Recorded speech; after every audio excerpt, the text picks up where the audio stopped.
ভাই আপনার হাতে কি পেঁয়াজ পেঁয়াজ কি বড় হয়েছে? বড় হয় নাই এটা কি আলি আলি পেঁয়াজ নাই যে মোর কাটায় তা আলি পেঁয়াজ আলি আলি পেঁয়াজ এত বড় হয়েছে?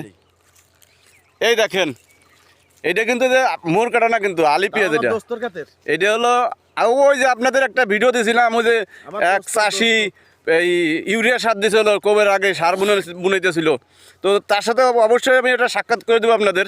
তো দেখেন এই যে পেঁয়াজ, তার পেঁয়াজ কিন্তু এটা একটা অন্যায় কেমন হয়েছে। যাই হোক এটা করছে আমার মেয়ে ভাই, তার কাছে না জানে পেঁয়াজ দুটো মানে না জানাই পেঁয়াজ দুটো উঠেছে, এটা ঠিক হয় নাই। তো প্রত্যেকটা পেঁয়াজই আর প্রত্যেকটা পেঁয়াজই আল্লাহর রহমতে আপনারা যা মনে হচ্ছেন তা না।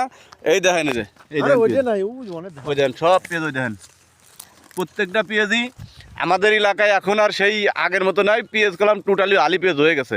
তো আলি পেঁয়াজের যে দাম, এই দামের কারণে আলি পেঁয়াজ কেউ উঠেইতেছে না। এই যে সব পাখি পেঁয়াজের হয়ে রয়েছে আমাদের এখানে, সব পাখি। কিন্তু এই পেঁয়াজ যদি এখন যদি খালি উঠে, তাহলে তো ধরেন মোর কাটা আগের ভিতর আইকেলা বাস হবি, বিশেষ করে আইকেলা বাস হবি। এটা কি জানেন? জানেন না? অবশ্যই অবশ্যই অতি দ্রুত আপনাদের মোর কাটা বেছেন, নইলে কলাম হাতে হেরিকান